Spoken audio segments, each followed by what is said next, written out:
होई है सोई जो राम रचि राखा, को करी तर्क बढ़ा वही साखा। नियति निश्चित है, प्रारब्ध पहले ही लिखा जा चुका है, होगा वही जो ब्रह्म ने लिख रखा है। नियतिवाद के दोहे सुनने के बाद मन हजारों प्रश्न उठाने लगता है, जैसे कि नियति यदि इतनी ही अकाट्य है, इतना ही अवश्यम भावी, तो फिर प्रयत्न का क्या मतलब? कर्म के सिद्धांत का क्या? जैसा करोगे वैसा होगा, कर्म से भाग्य भी बदलता है, वगैरह वगैरह। और ये भी कि कर्म करें ही क्यों जब करने से कुछ बदलने वाला ही नहीं। प्रश्न उठाने लगता है क्योंकि हम अज्ञानी हैं, इसी तरह सोचते हैं। हम सृष्टि का सिर्फ स्थूल स्वरूप ही देख पाते हैं।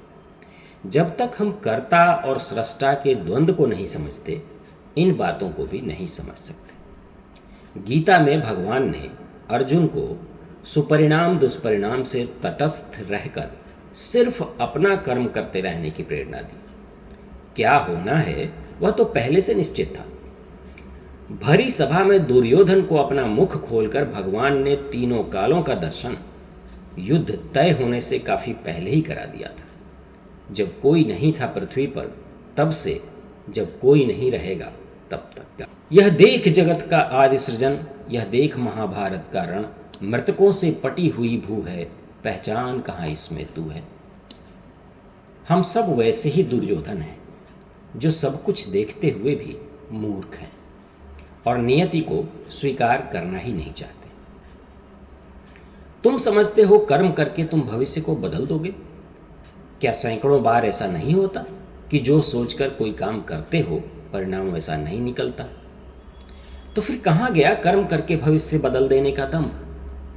एक परीक्षा पास न कर पाने पर जान देने वाले भविष्य बदलेंगे। एक नौकरी ना मिल पाने पर जिंदगी से हार जाने वाले भविष्य निर्माण करने की क्षमता रखते हैं। किसे बेवकूफ बना रहे हो तुम?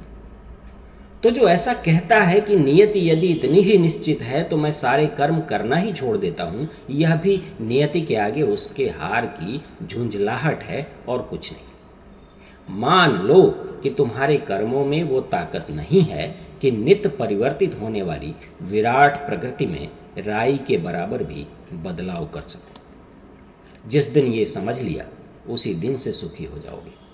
सुख तो तुम्हारे पास ही है, तुम्हारे दंभ के पीछे छिपा है। दंभ हटा, सुख सामने। मूर्ख तो अर्जुन भी था, जो यह समझता रहा कि उसके द्वारा किए गए कर्मों के परिणाम उसके अपने हैं। वे इसलिए प्राप्त हो रहे हैं कि उसने ऐसा चाहकर वह कर्म किया। बात बात पर संकल्प ले बैठता कि यदि मैंने ऐसा नहीं किया तो सूर्य अस्त होते ही अपने प्राण त्याग दूंगा। और उसके इन मूर्खतापूर्ण संकल्पों को पूरा कराने के लिए भगवान को क्या क्या करतब करने पड़ते। जबकि महाभारत का युद्ध समाप्त होने के पश्चात बर्बरीक ने बताया कि उसे तो कोई कुछ करता हुआ दिखा ही नहीं, सिर्फ भगवान का सुदर्शन चारों तरफ घूमता दिखाई दे रहा था। अब ऐसे में अर्जुन की मूर्खता भी उद्भासित होती है। असल में ईश्वर की इस सृष्टि में तुम कुछ भी करने को तो स्वतंत्र हो, पर परिणाम भी तुम्हारे मन माफिक हो जरूरी नहीं। होगा तो वही जो नियति द्वारा तय है।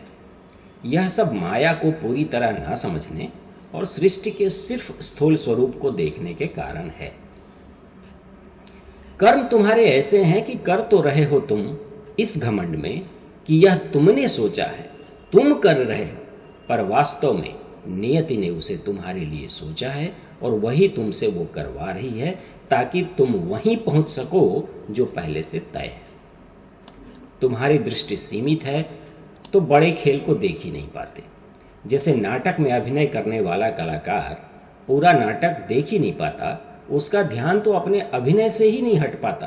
पूरे नाटक को तो संचालित करने वाला निर्देशक ही देख पाता है, जिसके हाथ में पहले से लिखी हुई स्क्रिप्ट है। साधो कर्मण की गति न्यारी।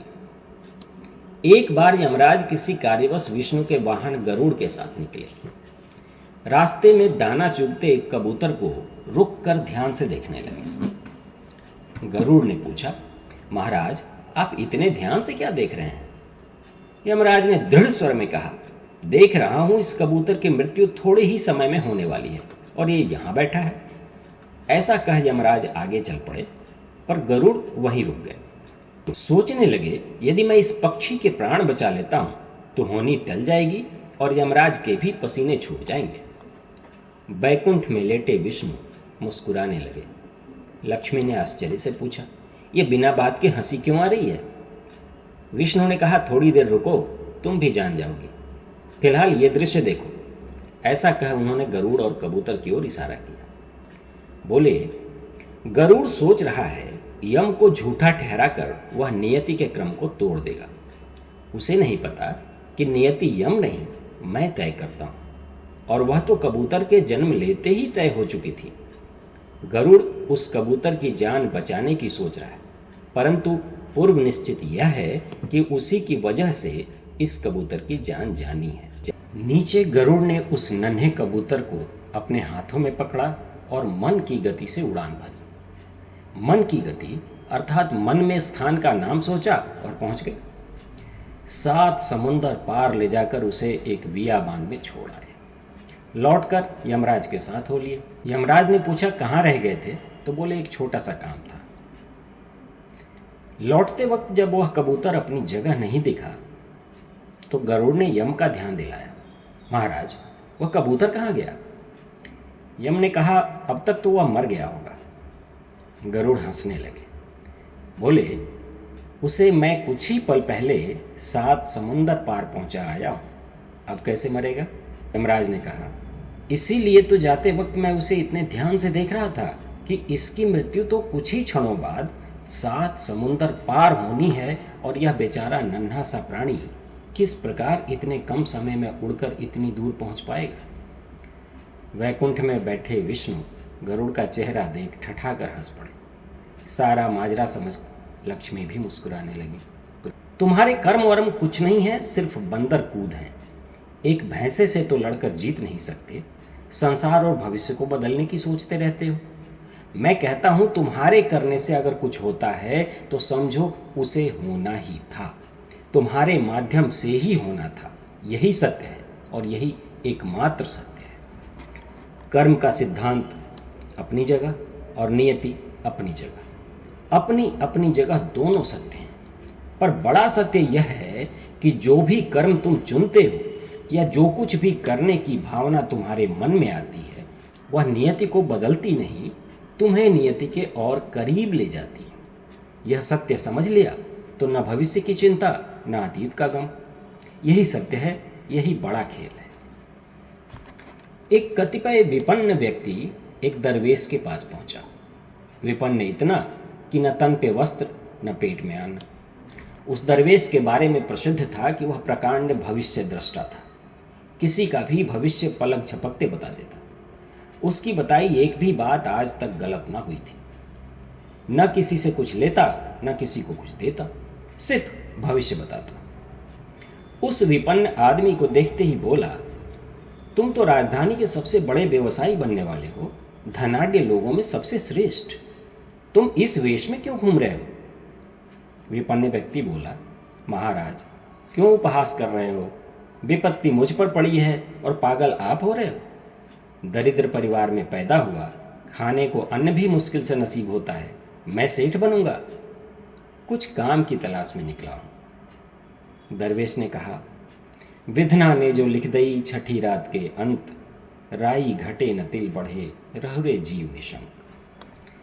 वह व्यक्ति मन ही मन दरवेश को बुरा भला कहते पास के नगर में जा पहुंचा। बाजार में एक जगह बैठकर भीख मांगने लगा ताकि आज के खाने का प्रबंध हो सके। उस नगर के नगर सेठ ने उसे गौर से देखा और अपने पास बुलाकर पूछा, कुछ काम करोगे? अंधा क्या मांगे, 2 आंखें। यहां तो वह काम की तलाश में ही आया था। उसने झट से कहा, जी हुजूर। सेठ ने उसे काफी कम तनख्वाह पर रात्रि के प्रहर में चौकीदारी के लिए रख लिया। निर्धन व्यक्ति ने सोचा, चलो दिन भर सोने और रात भर चौकीदारी करने से फुर्सत ही नहीं कि कोई दूसरा काम कर सकूं, और तनख्वाह इतनी कम कि पूंजी बनाने का सवाल ही नहीं। व्यवसाय क्या खाक करूंगा? दरवेश तो यूं ही बकवास कर रहा था। वह अपने काम में इतना रम गया कि दरवेश की बात भूल भी गया। धीरे धीरे सेठ का भरोसा उस पर इतना बढ़ गया कि वह अपने कामकाज और यात्राओं के बारे में उसे पहले ही बता देता। एक बार सेठ को 2 दिनों के लिए राजधानी जाना था। उसने ट्रेन की टिकट भी ले रखी थी। एक रात पहले ही उसने चौकीदार को बता दिया कि उसे अगले दिन फला ट्रेन से राजधानी जाना है। रात को ड्यूटी करते हुए चौकीदार की थोड़ी देर को आंख लग गई। उसने स्वप्न में देखा कि सेठ जिस ट्रेन से जाने वाले हैं उसका एक्सीडेंट हो गया है और उसमें सवार कोई भी यात्री जीवित नहीं बचा। चौकीदार अपने मालिक से अत्यधिक प्रेम करता था। अगले दिन सुबह सुबह ही दौड़ता हुआ आया और सारी बात बताकर सेठ से उस दिन न जाने का आग्रह किया। सेठ संशय में पड़ गया कि जाऊं या ना जाऊं। डर तो उसके मन में भी आ ही गया था। अंततः उसने उस दिन न जाने का फैसला किया।